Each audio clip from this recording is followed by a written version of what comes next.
வணக்கம். விஜயை நம்பி ஏமாந்த அதிமுக, விஜயை நம்பி ஏமாற போகும் காங்கிரஸ், இதை பத்தி பேச போறோம். அன்பு உறவுகளே, உங்களுடைய தொடர் ஆதரவுக்கு நன்றி. தொடர்ந்து உங்க ஆதரவை தெரிவிச்சுட்டே இருங்க. நல்ல நல்ல காணொலிகள் நம்ம போட முடியும். இப்ப சமீபத்துல ஊடகத்துல ஒரு செய்தி ஒண்ணு பரப்பப்படுது. அதாவது ராகுல் காந்தி விஜயோட பேச்சுவார்த்தை நடத்த போறாருன்னு. இந்த விஜயோட கட்சியோட காங்கிரஸ் அகில இந்திய காங்கிரஸ் ஒரு கூட்டணி தொடர்பு ஏற்படுத்திக்கிட்டு அதன் மூலம் தமிழ்நாட்டுல திமுக கூட்டணியில இருந்து வெளியே போற மாதிரியான ஒரு நரேட்டிவ் இந்தியா டுடே செட் பண்ணிருக்கு. இன்னும் வேற சில ஊடகங்கள்லயும் செய்திகள் கசிய விடப்படுகின்றன அப்படிங்கிறத பாக்குறோம். இப்ப இதுல நம்ம சொல்ல வேண்டியது என்ன இருக்குன்னா, ஏற்கனவே எப்படி எடப்பாடி விஜயை நம்பி ஏமாந்தாரோ அதே மாதிரிதான் காங்கிரஸும் விஜயை நம்பி ஏமாற போகுதுங்கிறது உண்மை. இது தேர்தலுக்கு முன்னாடியே எடப்பாடி விஜய அதிகமா நம்பிக்கை தெரிவிச்சு சப்போர்ட் எல்லாம் பண்ணி என்னெல்லாம் பண்ணி கூட விஜய் எடப்பாடியை சீண்டல. அதன் மூலமாக அவர் டிச் பண்ணப்பட்டார். அதன் மூலம் ஏமாற்றப்பட்டார் எடப்பாடியும் அதிமுகங்கிறது நமக்கு இப்ப தெரிந்த ஒரு விஷயம். தெரியாத விஷயம் என்னன்னா, இப்ப இந்த சமீபத்துல ஊடகங்கள்ல சில மீடியா பிராத்தலிஸ்டுங்களும் சரி, இன்னும் சில ஊடகங்களும் சரி, ஈவன் இந்தியா டுடே கூட அந்த மாதிரி ஒரு ஸ்டோரியை ஒன்று இப்போ பிளான் பண்ணியிருக்காங்கிறத பார்க்குறோம். அதில் அவங்க என்ன சொல்றாங்கன்னா, ராகுல் காந்திக்கும் விஜய்க்கும் ஏற்கனவே பேச்சுவார்த்தை நடந்துச்சு. அங்க உள்ள தலைவர்கள், காங்கிரசினுடைய மேலிட பொறுப்பாளர், தமிழ்நாட்டு மேலிட பொறுப்பாளர் பேசிட்டாரு ராகுலோட. அதனால கண்டிப்பாக காங்கிரஸும் தாவேகாவும் ஒரு பெரிய கூட்டணி அமைக்க போறாங்க. அமைச்சு திமுகவை வீழ்த்துவாங்க. அதன் மூலம் அவங்களுக்கு இரட்டை பலன் இருக்கு. ஒண்ணு காங்கிரஸ் தாவேகா கூட்டணி மூலமாக கேரளாவிலையும் அவங்க வெற்றி பெறதுக்கு வாய்ப்பு இருக்கு. தெலுங்கானாவில ஏற்கனவே அவங்க ஆட்சியில இருக்கிறாங்க. ஆந்திராவிலையும் விஜய்க்கு ரசிகர்கள் அதிகமா இருக்கிறதுனால இப்ப தென்னிந்தியா முழுக்க இந்த தாவேகா காங்கிரஸ் கூட்டணி சேர்ந்துச்சுன்னா அது தென்னிந்தியாவுக்கு முழுக்க உள்ள வர எலெக்ஷன்ல அது பயன்படுங்கிற மாதிரி சொன்னதாகவும், அதை பேஸ் பண்ணி ராகுலும் ஒத்துக்கிட்டாங்க, அதே மாதிரி பிரியங்கா காந்தியும் ஒத்துக்கிட்டாங்க, இன்னும் சோனியா காந்தி தான் ஒத்துக்கல அப்படிங்கிற மாதிரியான அந்த கதைகள்லாம் தொடர்ந்து ஒரு வாரமாவே பரப்பப்பட்டுட்டு வருது அப்படிங்கிறத பாக்குறோம். இதுல நம்மளுடைய கருத்து என்னன்னா, விஜயோடைய அந்த பிஹேவியரை வச்சு பார்க்கும்போது அவருக்கு நம்பகத்தன்மை சுத்தமே கிடையாதுங்கிறத நம்ம பாக்குறோம். ஏன்னா இப்ப ஏற்கனவே இப்ப சவுக்கு சங்கர் சொல்ற மாதிரி எடப்பாடி பழனிசாமி விஜயனுடைய அந்த கரூர் சம்பவத்துல விஜயனுடைய ரோலு அல்லது விஜய் தான் மெயினான காரணம் அப்படின்னு அன்னைக்கே அடுத்த நாளே ஒரு பேட்டி கொடுத்திருந்தாருன்னா, விஜய் தன்னுடைய அதிமுக இல்ல பாஜக கட்டுப்பாட்டுக்கு வந்திருப்பாரு. அன்னைக்கு அவங்களுக்கு அவர் சப்போர்ட் நிலை எடுத்து திமுக கிட்ட பகைச்சுக்கிட்டதால தான் இன்னைக்கு திமுக கிட்ட பகைச்சுக்கிட்டது ஓகே, அரசியல் ரீதியா திமுக எதிரிங்கிறதால பகைச்சுக்கிட்டீங்க. ஆனா நீங்க என்ன பண்ணீங்க, அதுல விஜயோட ரோல் இருக்கிறது உங்களுக்கு நல்லா தெரிஞ்சோம். திமுக எதிர்ப்பு அவர் பண்றாரு, நம்மளும் பண்றோங்கிற ஒரே காரணத்துக்காக நீங்க அன்னைக்கு அவரை அவருக்கு பயங்கரமா விஜய்க்கு அதிமுகவும் பாஜகவும் சேர்ந்து முட்டு கொடுத்தாங்க அப்படிங்கிறத பாக்குறோம். இன்னைக்கு அதுக்கு பிரதிபலனாதான், அதுக்கு ரொம்ப நன்றி கடனாதான் விஜய் இன்னைக்கு அதிமுகவுடைய கூட்டணி இல்ல, கொள்கை எதிரி பாஜக கூட்டணி இல்லைன்னு அனௌன்ஸ் பண்ணியிருக்காருங்கிறத பாக்குறோம். ஆக இந்த மாதிரி ஒருத்தரை காப்பாத்துனதுக்கே நன்றி உணர்ச்சி இல்லாம டம்ப் பண்ணி அந்த அம்பேல்னு அதிமுகவை கைவிட்ட இந்த விஜய் காங்கிரஸை மட்டும் எப்படி காப்பாத்துவாரு? சரி, அப்படியே இவங்க சொல்ற மாதிரியே காங்கிரஸ் இங்க இருந்து தாவேகா கூட்டணிக்கு போகுதுன்னு வைங்க, திமுக கூட்டணியில இருந்து போயிடுது. இப்ப எலெக்ஷன்ல என்ன ஆகும்? இப்ப வெறும் விஜயை நம்பி வெறும் விஜய் பிளஸ் காங்கிரஸ் கூட்டணி ஓட்டை வின் பண்ற அளவுக்கு அவங்களுக்கு பலம் இருக்கா?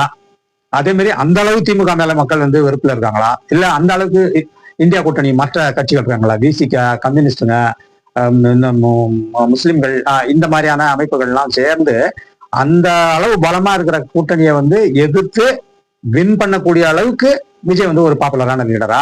சோ அந்த ஒரு பாப்புலரான லீடரோட காங்கிரஸ் சேரும்போது இது ரெண்டும் சேர்ந்து ஒரு பக்கம் அதிமுகவை எதிர்க்கணும், மறுபக்கம் பாஜகவை எதிர்க்கணும், மறுபக்கம் திமுகவை எதிர்க்கிற அளவுக்கு இவங்களுக்கு அந்த அளவு பலம் இருக்குமா? அந்த அளவுக்கு இவங்களுக்கு வின்னபிலிட்டி இருக்குமா அப்படிங்கறதெல்லாம் ஒரு கேள்வி. அதே மாதிரி இப்ப இது மாதிரி வெளியே வந்துடுறாங்கன்னே வைங்க, திமுக கூட்டணியில இருந்து காங்கிரஸ் வெளியே வந்திருந்ததுன்னா விஜய் என்ன காங்கிரஸுக்கு முக்கியத்துவம் கொடுப்பாரா இல்ல அவருக்கு முக்கியத்துவம் கொடுத்துப்பாரா? சிஎம் கேண்டிடேட் யாருங்கிறதுல காங்கிரஸுக்கு அவர் விட்டு கொடுப்பாரா? இல்ல அப்படியே அந்த மாதிரி விட்டு கொடுத்து இவங்க அலையன்ஸ் பார்ட்னர்ஸா ரெண்டு பேரும் மட்டும் சேர்ந்து இருக்கும்போது தேர்தலில் ஆட்சி அமைக்கிற அளவுக்கு அவங்க ஜெயிக்குமா அவங்க ரெண்டு பேருடைய இந்த கூட்டணி கட்சி? அப்படிங்கிறதெல்லாம் $1,000,000 கொஸ்டின். இது ராகுல் காந்திக்கு தெரியாம இல்ல, சோனியா காந்திக்கு இதெல்லாம் தெரியாம இல்ல. ரொம்ப ஏற்கனவே கூட்டணி அரசியல்ல பழம் தின்று கொட்டை போட்ட காங்கிரஸ் பழையவாதிகளுக்கு எல்லாம் நல்லா தெரியும். இது ஒரு மண்குதிரை நம்பி ஆத்துல இறங்குற மாதிரி தான் விஜய் நம்பி அப்படிங்கிறது தெரியும். அதை மீறியும் எங்களுக்கு பாப்புலாரிட்டி இருக்கு, விஜயோட ரசிகர்கள் பிளஸ் எங்களுடைய தொண்டர்கள் எல்லாம் சேர்ந்தா தென்னிந்தியாவில கேரளாவிலையும் வெற்றி பெற்றுடுவோம், ஆந்திராவிலையும் வெற்றி பெற்றுடுவோம், தமிழ்நாட்டிலையும் வெற்றி பெற்றுடுவோம், பாண்டியிலையும் வெற்றி பெற்றுடுவோம், அதே மாதிரி தெலுங்கானாவிலையும் வெற்றி பெற்றுடுவோங்கிற இந்த வந்து ஒரு ஒரு ஓவர் கான்பிடன்ஸ் அல்லது அது ஓவர் அசம்ஷன் நம்ம இதை சொல்லலாம். இந்த மாதிரியான ஒரு ரேஞ்சுக்கு போனாங்கன்னா உள்ளதும் போயிட்டோம். இருக்கிறது இப்ப வந்து ஒரு 9 MP ஜெயிச்சிருக்கிறாங்க. ஒன்றிய அரசுக்கு பாஜகவுக்கு ஒரு எதிர்ப்பு தெரியக்கூடிய அளவுக்கு, இந்தியா கூட்டணிக்கு ஒரு ஆதரவா இருக்கக்கூடிய அளவுக்கு தமிழ்நாட்டுல இருந்து 40 பேருக்கு, அதுல காங்கிரஸ் மட்டுமே 9 போயிருக்குன்னு பாக்குறோம். இப்படி வந்து ஒரு லம்பா வந்து ஜெயிச்சு கொடுக்குற கூட்டணியை வந்து ராகுல் காந்தியும் சோனியாவும் விரும்புவாங்களா?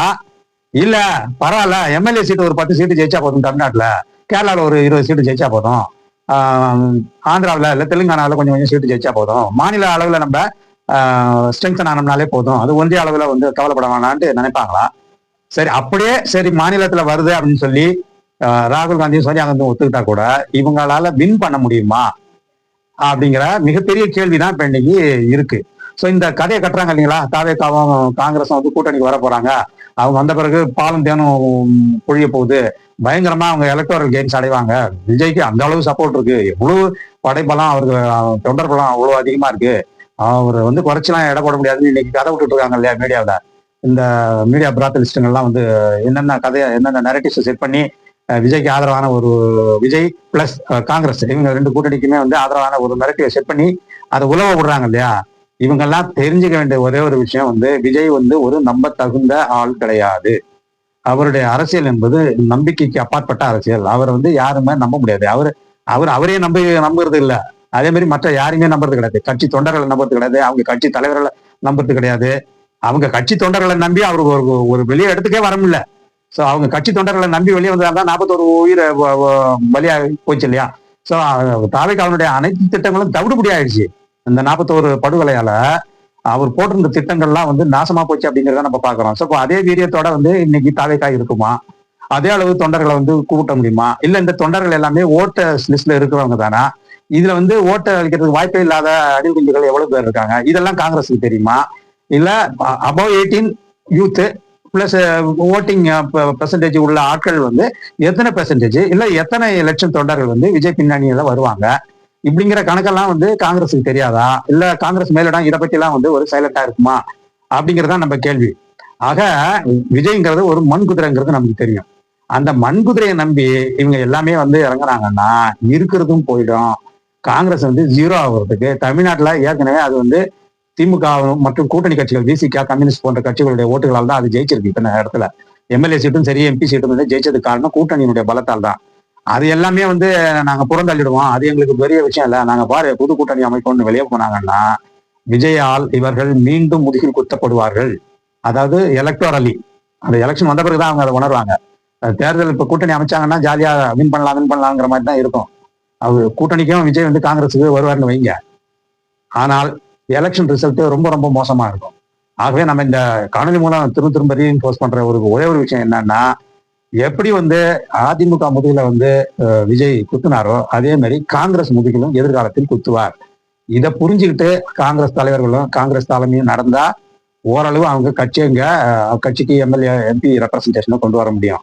இல்ல நாங்க வந்து இந்த கூட்டணி விட்டு வெளியே தான் போறோம்னு சொன்னா ஒரு பெரிய பட்ட நாமத்தை எப்படி அதிமுகவுக்கு விஜய் போட்டாரோ அதே மாதிரி நாமத்தை வந்து எலக்டோரல் ரிசல்ட் மூலமாக விஜய் வந்து காங்கிரஸுக்கும் அந்த நாமத்தை போட்டு கம்ப்ளீட்டா காங்கிரஸை வந்து தமிழ்நாட்டிலே இல்லாத மாதிரி பண்ணுவாருங்கிறது தான் கல யதார்த்தத்துல நமக்கு வருகிற தகவல்கள். அடுத்தடுத்த அமர்வுல என்ன விஷயம் இருக்குதுங்கிறத பார்த்து நம்ம மீண்டும் வந்து வேற ஒரு காணொலியில சந்திப்போம். நன்றி, வணக்கம்.